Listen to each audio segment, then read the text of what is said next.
mucho gusto.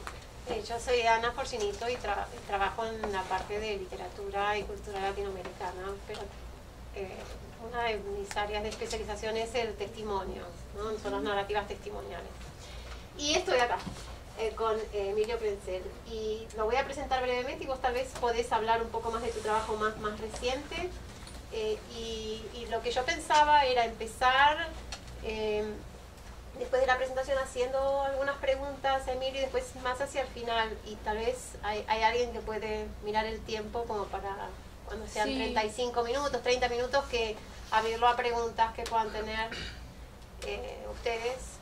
Pues, ¿cuánto tiempo quieren tomar para la presentación? No tenemos una preferencia, es para ustedes. Bueno, que no nos pasemos de 30 minutos sin que los invite a preguntar. Ok, perfecto. ¿No? Entonces, Emilio es doctor en Ciencias Sociales por la Universidad de Buenos Aires y es investigador del CONICET. Autor de los siguientes libros: El Tucumanazo, de 1991, Memorias Enfrentadas, El voto a Bussi en Tucumán, del 2001, La historia política del nunca más, La memoria de las desapariciones en Argentina, del 2008, una compilación, Los desaparecidos en Argentina, Memorias, representaciones e ideas, del 2010, y la traducción o reescritura de la historia política, que es Memory of Argentina Disappearances, The Political History of Nunca Más, publicado en Routledge en el 2011, y numerosos artículos en revistas académicas nacionales y extranjeras. Entonces, ¿querés agregar algo sobre tu trabajo más reciente o algo que no he dicho o he dicho mal? No, has dicho todo muy bien. Lo único que agregaría es que me siguen preocupando los temas vinculados a la justicia transicional, los derechos humanos y la memoria. Se está por editar, ya hay un acuerdo de la Universidad Nacional Autónoma de México para editar un volumen, se va a llamar Las luchas por la memoria en América Latina. Es una compilación que he hecho con una colega mexicana, Eugenia Liar, que va a salir publicada por Palgrave. Estamos por firmar el contrato con Palgrave para su publicación en inglés. Bueno, yo pensaba sobre todo enfocarnos en la historia política del nunca más y empezar tal vez con una pregunta así muy general para ubicar a la comisión dentro del momento histórico de la transición en Argentina, y datos así bastante generales sobre la comisión, empezando por ejemplo por el nombre. Sí, la comisión en Argentina se denominó Comisión Nacional sobre la Desaparición de Personas, CONADEP. No había prácticamente antecedentes previos de comisiones que investigasen el tema de los desaparecidos. Priscilla Heiner, en su libro sobre las verdades innombrables, que analiza a escala global las comisiones de la verdad, relata que existieron solamente dos, una en Uganda, formada por Idi Amin, que culminó su investigación pero responsabilizó al propio gobierno y por ende su informe no fue publicado, y la comisión boliviana, que no cumplió su mandato. Esta comisión tenía por fin en Argentina investigar la suerte corrida por los desaparecidos, investigar el destino de los niños apropiados por las fuerzas represivas y elevar un informe a la justicia con recomendación, un informe, perdón, al Poder Ejecutivo, al presidente, y con recomendaciones a modo de prevención, instrumentos de prevención de nuevas violaciones. Como se puede observar, el título de la comisión enfoca el emblemático, pero no el único, aspecto, abuso o violación a los derechos humanos que había cometido la dictadura militar en Argentina entre el año 76 y el año 83. Miles de presos políticos, exiliados, personas torturadas, formaban parte de un universo más amplio de violaciones, pero es cierto que los desaparecidos habían sido la figura novedosa que instaura la dictadura en materia represiva en el año 76 a escala masiva. Existieron desapariciones previas durante el último tramo de gobierno constitucional peronista que es derrocado por el golpe de Estado. Se decide investigar esta figura porque había sido nuevamente la novedosa, la emblemática, porque alcanzaban acerca de, bueno, según los organismos de derechos humanos, 30.000 personas. La CONADEP va a establecer que fueron alrededor de 9.000 los casos de desaparición, y fue un modo que encontró el presidente Alfonsín también de lidiar con la presión de los organismos de derechos humanos que querían una comisión del Congreso. La CONADEP dependía del Poder Ejecutivo, que investigase todas las prácticas de terrorismo de Estado. Alfonsín eligió una comisión compuesta por personalidades de la sociedad civil. El presidente de la CONADEP fue un escritor llamado Ernesto Sábato, periodistas, médicos, religiosos, que eran reconocidos en sus respectivas áreas de trabajo, de desempeño, y con la participación de legisladores. Pero esta comisión iba a depender del Poder Ejecutivo. Alfonsín temía que una comisión del Congreso abriera un campo de disputas entre los partidos políticos sobre quién acusara más fuertemente a los militares y él perdiera el control político de la investigación. Entonces decide formar esta comisión de personas, un mix entre una comisión de miembros del Congreso con miembros o personalidades de la sociedad civil, bajo la dirección del Poder Ejecutivo. ¿Y a qué esa composición diversa de la CONADEP, qué impacto tiene en las tensiones que se producen dentro de la CONADEP misma y también en el gesto inicial que produce la CONADEP? Sí, hay que recordar que la llegada de la democracia traía expectativas, y la victoria de Alfonsín, que había prometido en la campaña electoral investigar las violaciones a los derechos humanos y castigar a sus responsables, despierta grandes expectativas públicas. Los organismos de derechos humanos rechazan la CONADEP, entendiendo que no era lo que ellos pedían, una comisión del Congreso, y que estas personalidades que la componían, muchas de ellas habían tenido comportamientos o favorables o dudosos o grises ante la dictadura militar. De parte de los militares y de parte de sus aliados, las primeras iniciativas de Alfonsín, como es la creación de la CONADEP, que se crea el 15 de diciembre del año 83, 5 días después de que retorna la democracia, y el juicio de las juntas militares, también despiertan rechazo, ya que son vistas como parte de una revancha de la subversión derrotada, que intenta llevar a juicio o impugnar el aporte de las Fuerzas Armadas a la recuperación de la democracia a través de la victoria contra la subversión. Es decir, la CONADEP nace hackeada tanto por los organismos de derechos humanos como por las Fuerzas Armadas. Sin embargo, algunos organismos de derechos humanos, especialmente la Asamblea Permanente por los Derechos Humanos, aportan miembros a la comisión. Hay varios secretarios e inclusive comisionados que provienen de este organismo de derechos humanos. E inmediatamente la CONADEP demuestra una voluntad de investigación que va empezando a modificar lentamente la percepción que tenían los organismos de derechos humanos de que iba a ser una comisión inoperante y que no era una maniobra distractiva para evitar una investigación real. Y estos pasos que da la CONADEP se verifican en la reunión de todo el material testimonial que habían recopilado los organismos de derechos humanos durante la dictadura, y sobre todo en la recopilación de nuevos testimonios en su sede, y sobre todo la decisión de inspeccionar los llamados centros clandestinos de detención, los lugares secretos ilegales donde habían estado recluidos los desaparecidos, previamente secuestrados y en su mayoría luego asesinados. Esta demostración de la CONADEP de voluntad de investigar, junto a la disposición de la comisión a entregar una copia de todo el material que iba reuniendo los organismos de derechos humanos, van modificando esa percepción inicial de estas entidades respecto a la comisión. ¿Y cómo es el proceso de investigación? ¿Cómo hace la investigación la CONADEP? Bueno, inicialmente no tenía gran idea de qué hacer.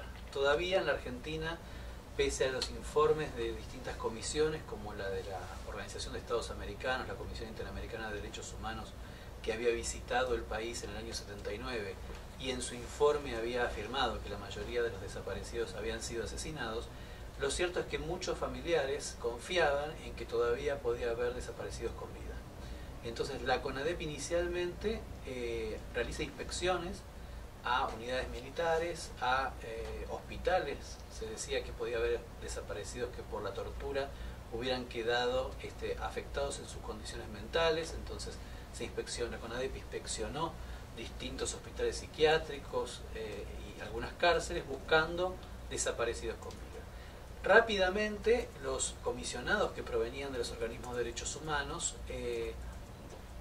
sintieron que había que evitar ese camino, que no conducía a nada, ningún desaparecido adulto fue hallado en esas inspecciones, y dirigir los esfuerzos a tratar de identificar a los perpetradores. Entonces le solicitan al presidente que evite que salgan del país, que prohíba la salida del país de una nómina de militares que estaban nombrados, los más destacados, por las denuncias previas que obraban en poder de los organismos. Y luego, junto a los sobrevivientes, que pocos de ellos habían dado testimonio hasta ese momento, desaparecidos que habían sido liberados en su gran mayoría por sus captores, la CONADEP decide hacer estas inspecciones a los denunciados lugares, a los lugares denunciados como centros clandestinos.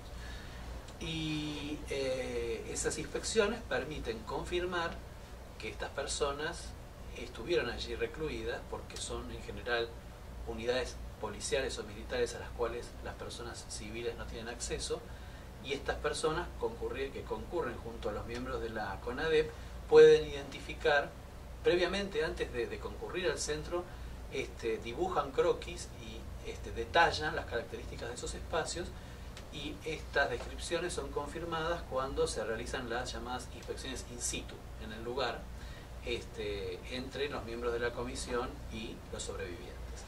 Luego de estas inspecciones, la CONADEP organiza conferencias de prensa donde expone las comprobaciones que pudo hacer junto a los sobrevivientes en estos sitios. De esa manera, la CONADEP empieza a confirmar públicamente, primero, la veracidad de la denuncia de la existencia de centros clandestinos, y segundo, la veracidad acerca de que allí estuvieron recluidas personas en condición de desaparecidos. Luego, la CONADEP también decide reunir los archivos dispersos de denuncias que obraban en el país y en el exterior.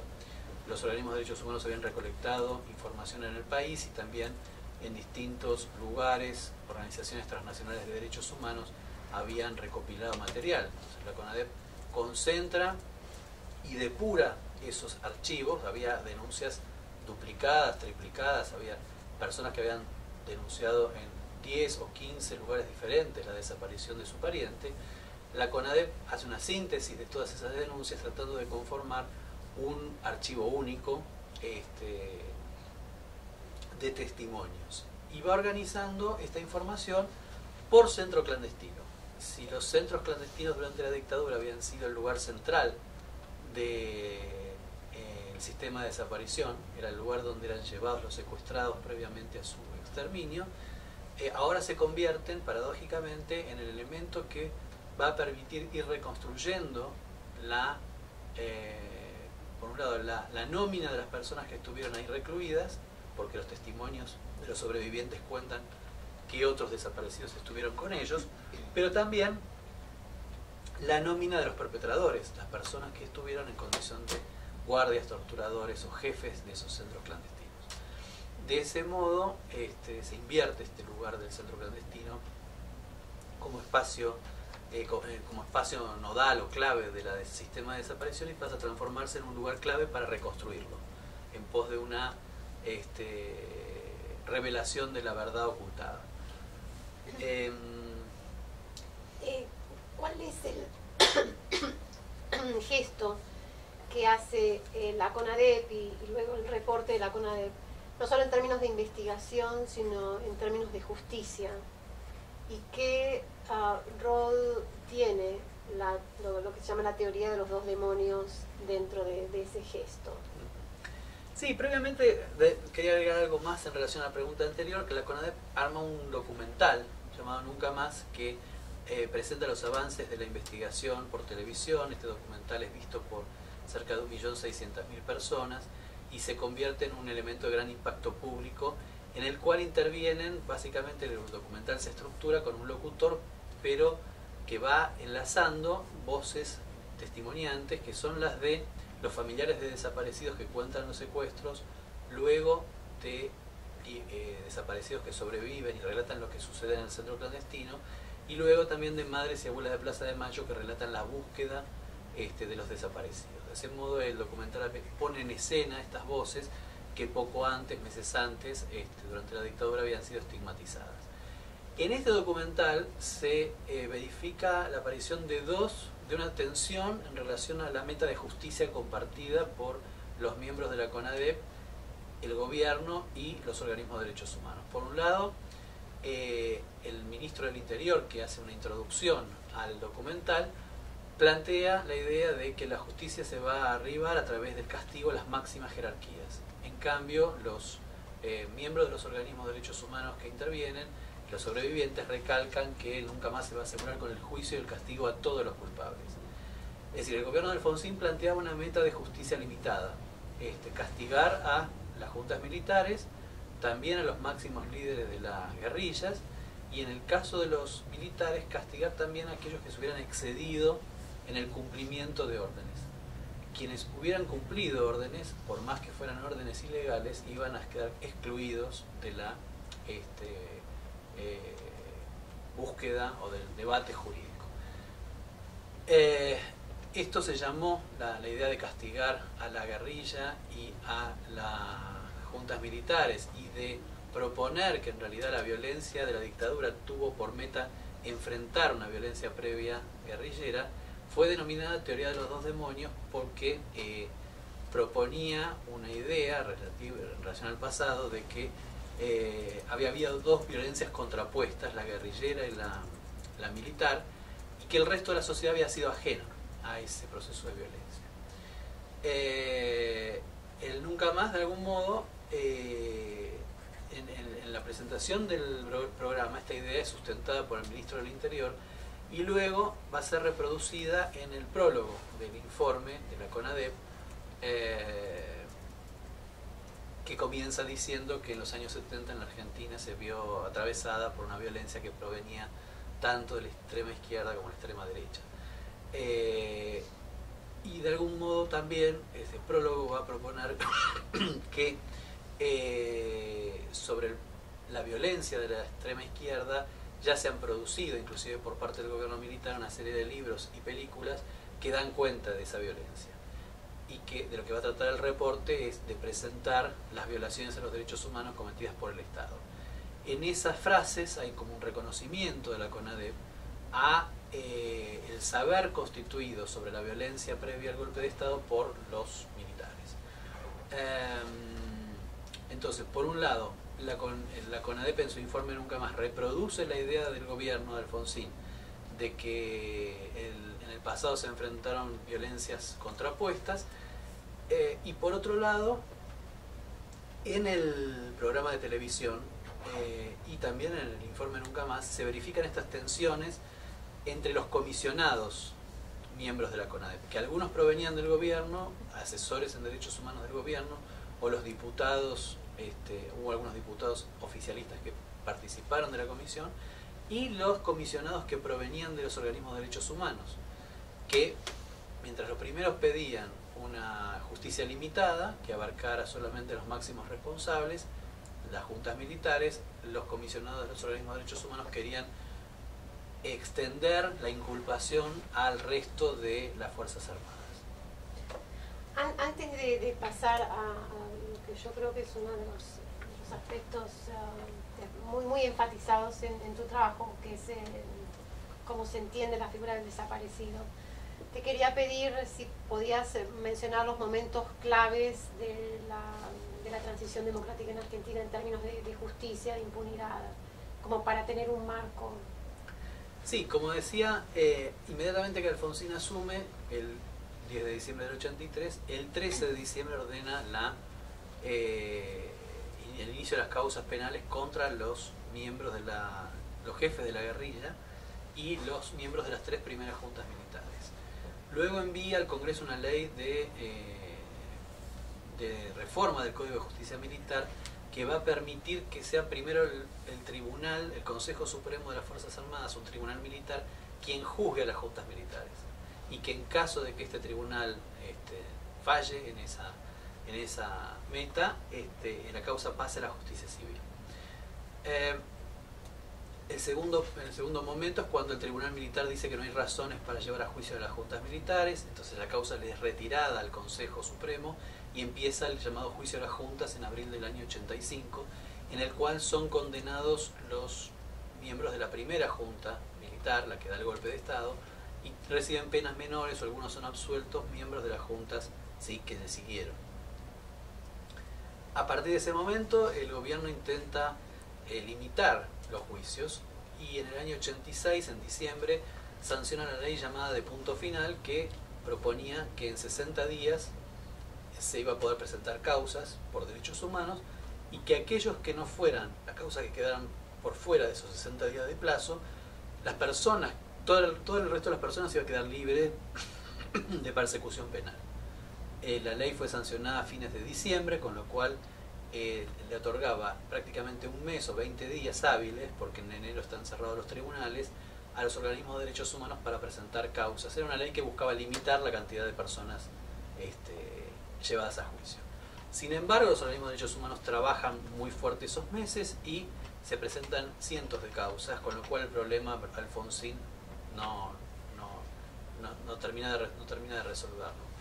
Y hay una serie de levantamientos, presiones militares, uno de los cuales se desarrolla en la Semana Santa de abril del año 87, y inmediatamente después Alfonsín sanciona la ley de obediencia debida, que es una ley que reformula estos 3 niveles que Alfonsín proponía en la campaña: los que ordenaron las juntas militares, que serían llevados a juicio; los que se excedieron en órdenes, llevados también a juicio; y los que cumplieron órdenes, no llevados a juicio. ¿Por qué la reformula? Porque va a proponer que todos obedecieron órdenes, con lo cual quedaba solamente la inculpación y los juicios centrado, focalizado en las juntas militares que ya estaban presas tras el juicio de las juntas y algunos jefes de zonas militares del país, comandos de cuerpos militares, es decir, los principales jefes sí continuaban bajo juicio, pero una gran masa de perpetradores quedaba libre con el argumento de que habían cumplido órdenes. Luego el proceso de impunidad se amplía en el año 89 cuando asume Carlos Menem la presidencia, quien decreta 2 tipos de indulto, 2 series de indulto que terminan en el año 90, diciembre del año 90, por liberar a las juntas militares que estaban presas. Ahí se abre una etapa denominada por Menem de pacificación y reconciliación, que coincide con una crisis económica muy aguda, una hiperinflación, con unas reformas neoliberales de mercado que centran la atención de la población en la situación económica y desplazan el interés por la discusión sobre el pasado de violencia. Situación que se prolonga hasta el año 95, febrero del 95, cuando hay un capitán de la Armada que le relata a un periodista, Horacio Berbisky, su participación en vuelos de la muerte desde los cuales se arrojaban prisioneros desaparecidos que estaban cautivos en la Escuela de Mecánica de la Armada al mar. Estas declaraciones, que tenían por objeto un tema que no había sido, que estaba presente en denuncias anteriores, inclusive en el Nunca Más, reinstalan públicamente el debate sobre las violaciones a los derechos humanos. En el año 96 esta reinstalación cobra mayor potencia en el 20º aniversario del golpe de Estado del 76, aniversario, conmemoración que atrae a numerosos jóvenes y un acto que se organiza con una fuerza a partir de la participación de cientos de organizaciones pequeñas del país y que congrega unas 100.000 personas en la Plaza de Mayo, la plaza principal de reuniones políticas en el país. Y esta participación juvenil coincide con el surgimiento de una nueva organización de derechos humanos, la constituida por hijos de desaparecidos, que plantea ya no solo la lucha por la justicia llevada, o la verdad, impulsada por los organismos que la antecedieron, sino que también intenta reconstruir las biografías políticas y recuperar la identidad política de sus padres. Entonces, Hijos instala una dimensión hasta ahí ausente en la reconstrucción biográfica de los desaparecidos de parte de los organismos de derechos humanos y de algún modo también desde el Estado, porque nunca más, tanto en el Nunca Más como en el juicio, la figura de los desaparecidos había estado asociada únicamente a su condición de víctima de los abusos o las violaciones desde el Estado. Se proponían sus edades, sus ocupaciones, sus nombres y apellidos, pero se dejaba absolutamente de lado toda mención a sus compromisos políticos. ¿Qué productividad tuvo esa concepción que se origina en los 80 con respecto a la figura del desaparecido y qué problemas también genera con respecto a la reconstrucción de la memoria? Y esta figura, por un lado, suponía la recuperación de la humanidad de las personas, de una humanidad que había sido hasta entonces negada por la dictadura, que negaba o relativizaba la existencia misma de desaparecidos. Proponer de que habían existido personas que tenían determinados nombres, edades, ocupaciones, permitía restituir la veracidad de las denuncias y permitía restituir la humanidad de estas personas. Ahora, una restitución abstracta en el sentido de que su humanidad concreta, la razón concreta por la cual estas personas habían sido perseguidas, no radicaba en sus edades, ocupaciones o género, sino en su condición de militantes políticos. La negación de la militancia, la obturación de las menciones a los compromisos políticos, de algún modo deshistorizaba estas humanidades que se pretendía reconstruir, porque no daba cuenta del aspecto central de por qué estos hombres y mujeres habían sido perseguidos. De algún modo, esta vuelta, la puesta en escena de estos compromisos políticos de parte de Hijos y luego de parte de otros actores más, porque a partir del 20º aniversario del golpe se empiezan a publicar biografías, testimonios nuevos que enfocan este compromiso, supone un cambio, una repolitización de la memoria respecto a este pasado. En tu trabajo ahora mencionaste Hijos en la repolitización de la figura del desaparecido, pero también mencionas que es precisamente la formación de Hijos es en el 94, ¿no? Sí, empiezan en el 94, sí. Que es también durante la época de los años de impunidad en Argentina, que es después del indulto, donde también comienza a haber más producción testimonial, que repolitiza la figura del sobreviviente y del desaparecido. ¿Podrías hablar un poco de esa porque es paradójico, sí, ¿no? Sí, yo lo menciono, digamos que uno asocia o se asocia rápidamente verdad, justicia, memoria como parte de procesos unidos. Pero sin embargo, es en el contexto de ausencia de justicia donde emerge esta memoria de la militancia política. Y creo que eso obedece a que durante los años de Alfonsín, donde la justicia estaba actuaba también en relación a castigar a miembros de la guerrilla. Entonces, la asunción de la identidad militante, inclusive la identidad como miembro de una organización guerrillera, podía conducir a esa persona a juicio, porque estaban siendo juzgados militantes de la guerrilla. Decir públicamente yo pertenecía a tal organización armada podía llevar un riesgo de ser llevado a juicio. En la medida que está cerrado aparentemente las posibilidades de justicia por estos indultos, que son también para la guerrilla, los miembros de la guerrilla, emergen estas memorias de la política, incluso de la militancia armada, porque aparentemente no hay ningún riesgo en términos jurídicos de que exponerlas pueda llevar a estas personas a una situación a que se les abra una causa penal. Entonces esto muestra, digamos, que la relación entre justicia y memorial no es lineal, sino que es justamente en un contexto de impunidad donde pueden emerger memorias de la política y de la política armada o de la política revolucionaria. Y en el contexto de justicia, esas memorias quedaban solapadas o obturadas por el riesgo de ser llevado a un proceso penal. Claro, pero es esa misma lógica la que hace también posible la publicación del vuelo, ¿no? De un reconocimiento de los vuelos de la muerte, ¿no? También, aunque en realidad la declaración de Scilingo es una reacción ante lo que él considera una injusticia contra algunos. Scilingo es este capitán de la Armada que confiesa haber participado del vuelo de la muerte. Hay 2 oficiales compañeros de él que no son ascendidos en el Congreso a un grado superior porque los organismos de derechos humanos presentan ante la Comisión de Ascenso del Congreso denuncias de que estos oficiales torturaron. Entonces Scilingo se revela y dice, pero no, ¿cómo los van a impedir ascender si todos hicimos lo mismo? Y ahí relata su participación en los vuelos. Entonces es como una reacción ante la injusticia que se comete con sus camaradas que hicieron lo mismo que todos los que estuvieron allí. Entonces, de la concepción del desaparecido como víctima inocente a esta repolitización del desaparecido, tu trabajo, el trabajo de Besetti, el de Pilar Calveiro, sugieren también que por momentos esa repolitización parece ser una repolitización acrítica. Sí. ¿Cuándo comienza entonces una mirada más crítica hacia el pasado? Bueno, creo que estamos en ese proceso de emergencia de una mirada más crítica.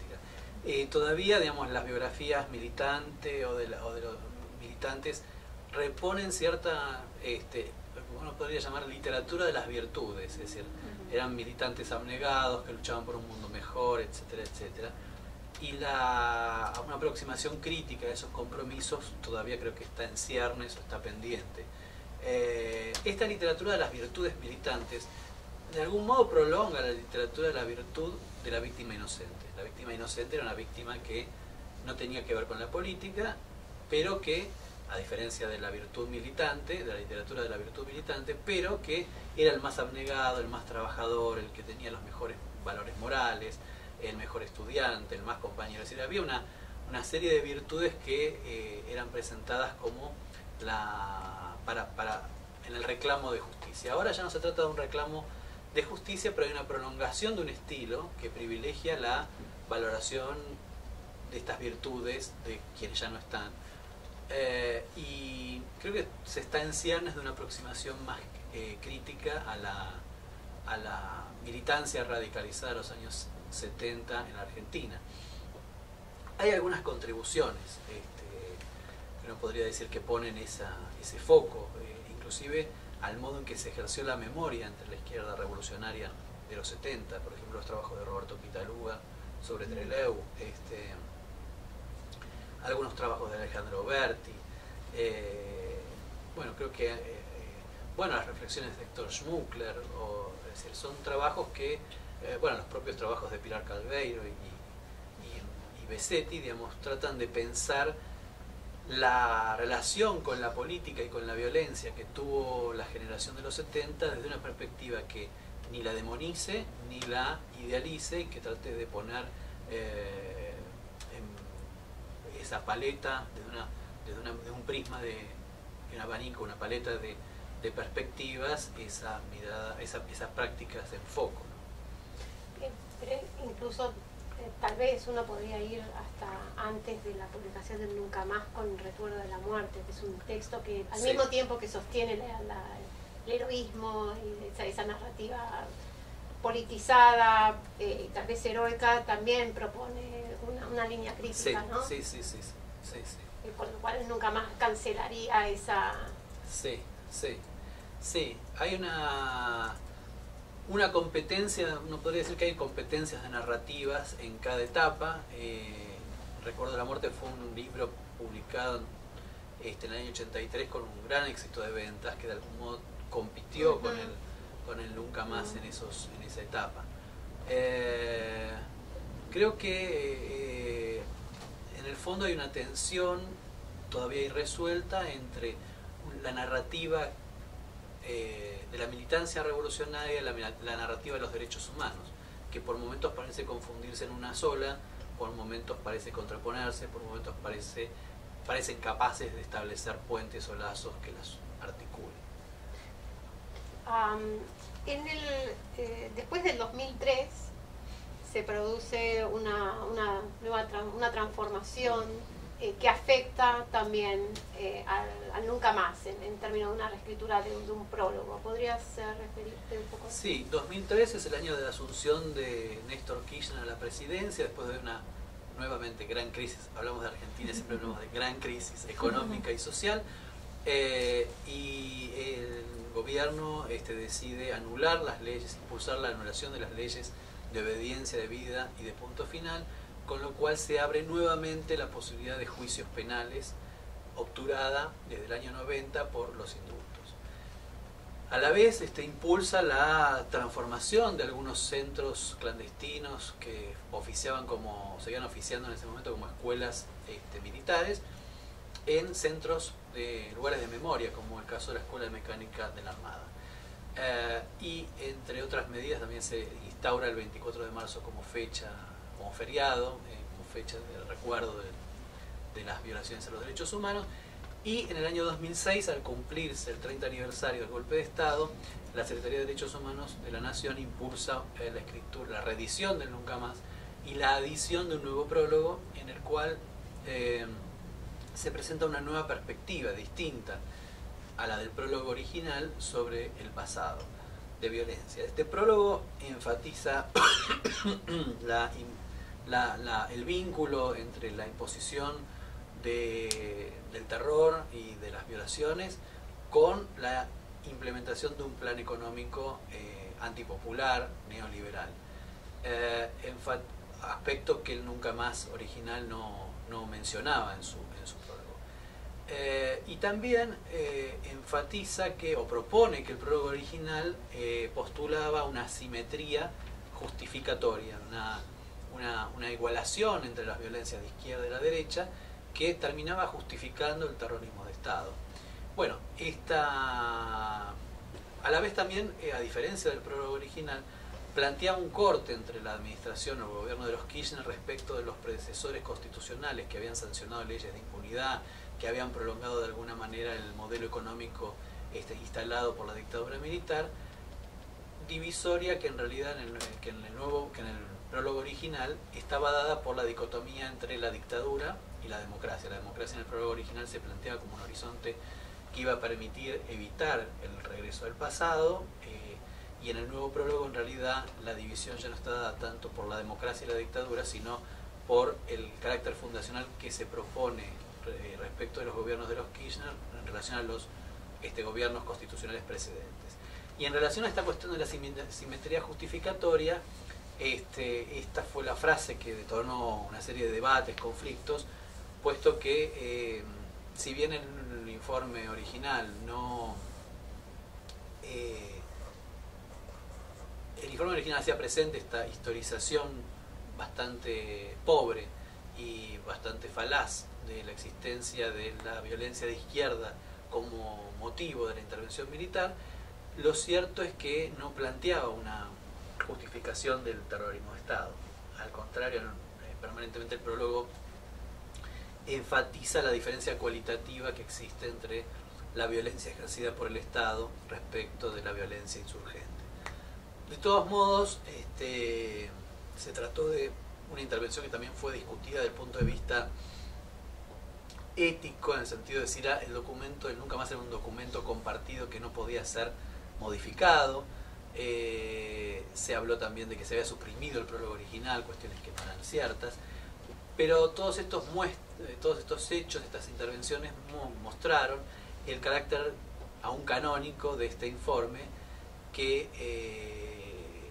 o el carácter sagrado que tenía, la sacralización del Nunca Más para el conjunto de la sociedad argentina, puesto que aún un gobierno que proponía que en realidad el prólogo de este informe había sido una suerte de justificación, intervenía sobre este objeto para hacer presente su propia lectura del pasado, es decir, que no creaba un nuevo objeto, intervenía sobre el objeto que consideraba representativo de un canon o de una mirada más o menos compartida por la sociedad argentina.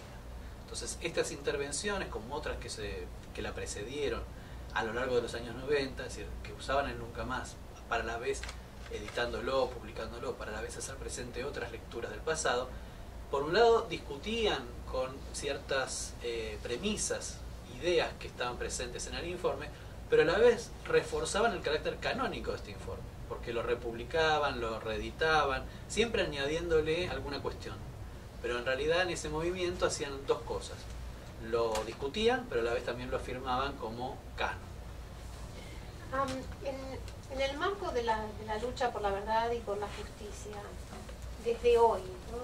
Mirado hacia el pasado, ¿cuál es el lugar que hoy se puede dar a la comisión y cuáles son las lecciones más importantes que te parece que se pueden aprender de la comisión? Bueno, la CONADEP tuvo un carácter fundacional a escala internacional. Abrió sí, Catherine Sikin ha hablado de cascada de justicia para pensar el juicio de las justas militares en Argentina. Ella mostró cómo ese juicio abrió o reinstaló a la justicia penal a escala internacional frente a violaciones masivas a los derechos humanos. Bueno, la CONADEP abrió esta cascada de comisiones de la verdad, que desde entonces proliferaron para atender pasados de violencia en distintos continentes.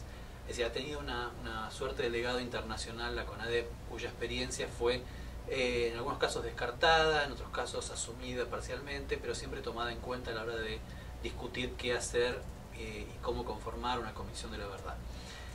Y en el plano local en Argentina, sin duda la investigación de la CONADEP permitió que el juicio de la Junta se desarrollara con pruebas fehacientes de las violaciones, instaló una nueva versión pública de este pasado, en la cual se materializaba la existencia real de violaciones a los derechos humanos masivas, con lo cual rompió el monopolio de la interpretación que habían ejercido hasta allí los perpetradores, hasta durante la dictadura, la negación de las desapariciones, la relativización o la justificación de las desapariciones, e instaló también la posibilidad a los testimonios y a la voz de las víctimas como una voz legítima en la esfera pública para hablar de este pasado. Es decir, hoy los familiares de desaparecidos, inclusive en menor medida, pero también los sobrevivientes de las desapariciones, son personas que son permanentemente consultadas cuando se trata de opinar sobre este pasado. Y eso fue fruto, en buena medida, del espacio, del lugar que les dio esta comisión. Bueno, quería abrir las preguntas que pudieran tener.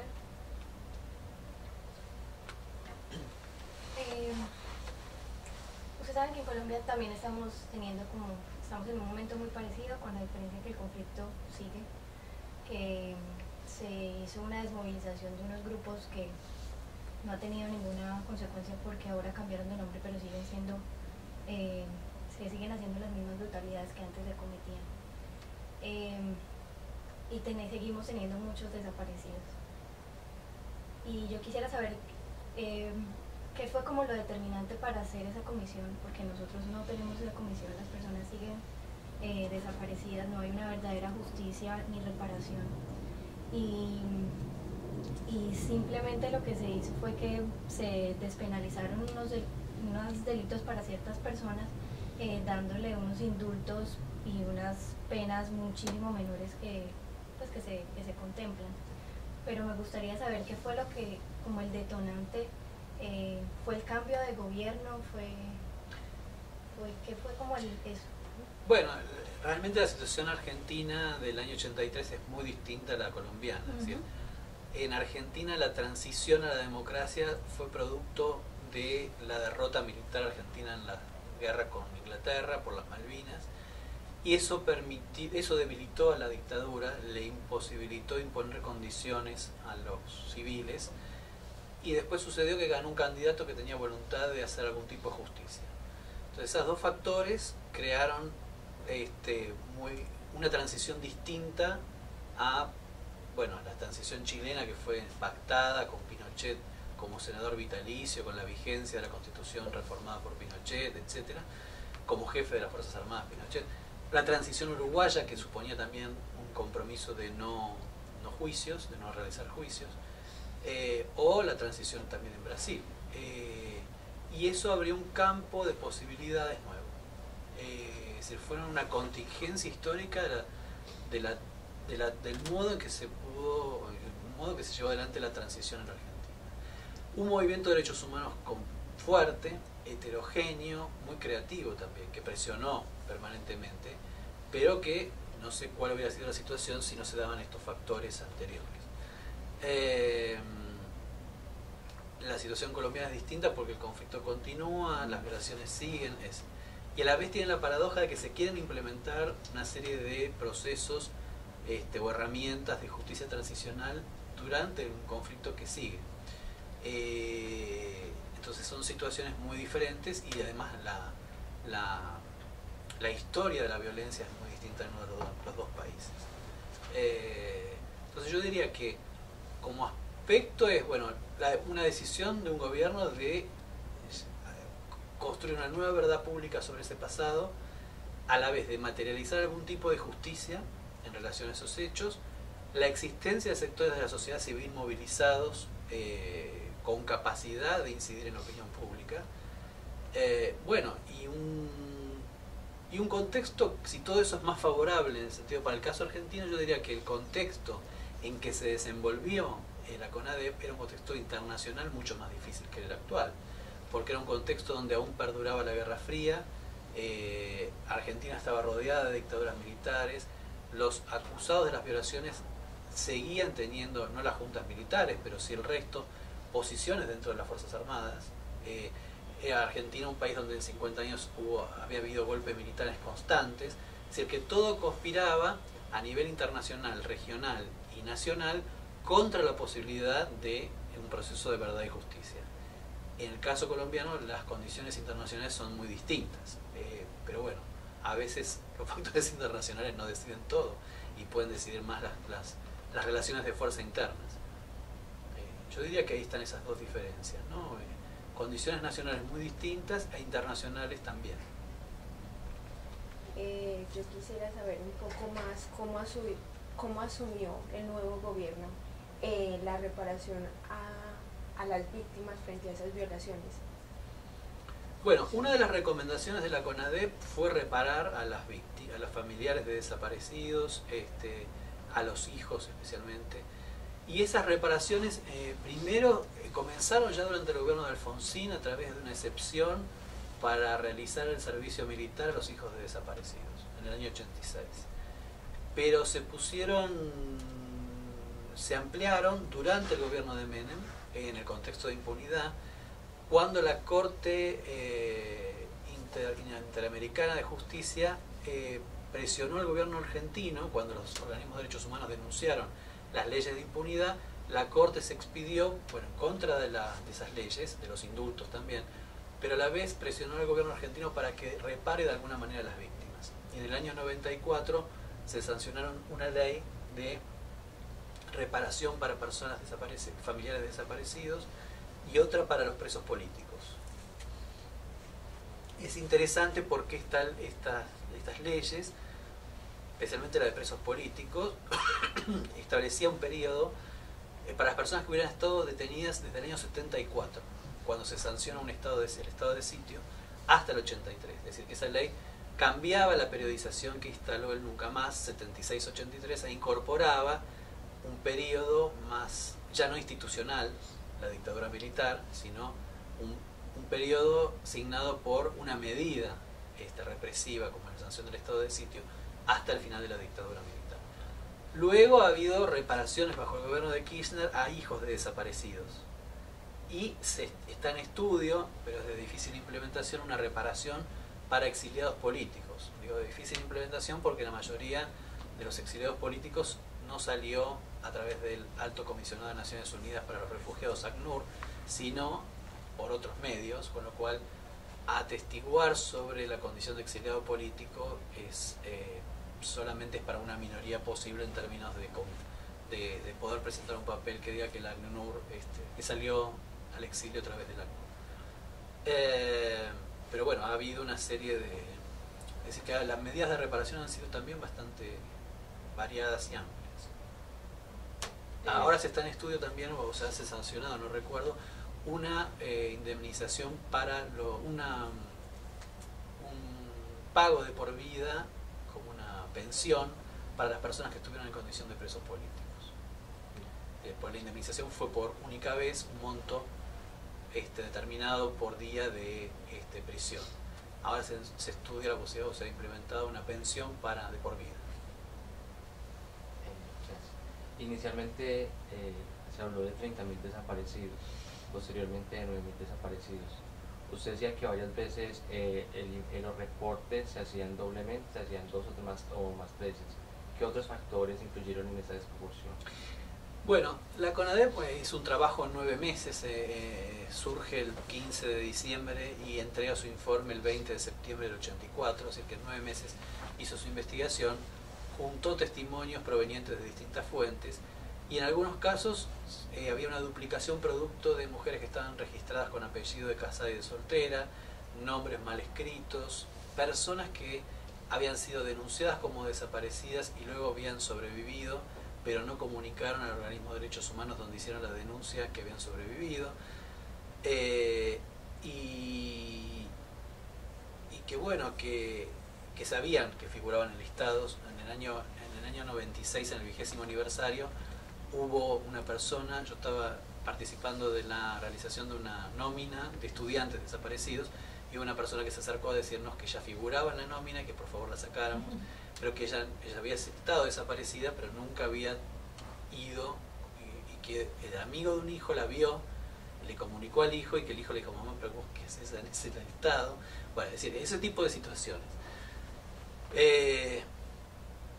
La nómina ha disminuido en cantidad respecto del producto de estas. Se agregaron a la vez nuevas denuncias de gente que nunca había denunciado. Es decir, la cifra de desaparecidos es una cifra incierta, primero por la naturaleza del crimen, que es un crimen negado, cuyos responsables nunca han ofrecido ningún tipo de listado. Segundo, porque bueno, muchas familias nunca han denunciado la desaparición.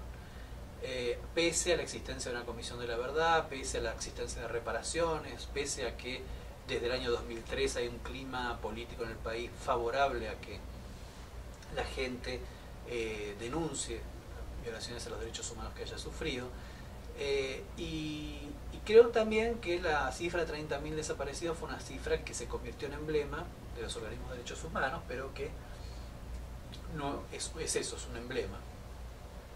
No es una cifra también que surge de una estimación que existían siempre 2 denuncias no denunciadas por cada denuncia formulada. Entonces se podía multiplicar por 3 esos 9.000 casos de la CONADEP y arribar a una cifra alrededor de los 30.000. Pero en realidad es una cifra que debe ser revisada.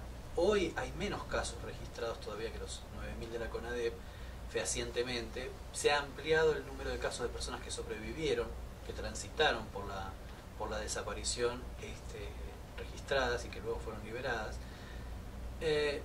Para mí es dudoso que haya una cantidad que aproxime la cifra de una cantidad de denuncias no formuladas que aproxime la cifra a 30.000. Porque, bueno, existieron un montón de oportunidades a lo largo de 30 años de denuncia, y es difícil que haya un subregistro tan amplio. Sin embargo, es una cifra abierta, digamos, e incierta. Bueno, te agradezco muchísimo y creo que estamos ya con el tiempo que... Sí. Muchas gracias por contestarnos las preguntas y por hablarnos. No, gracias a ustedes por la oportunidad. Gracias. Muchísimas gracias.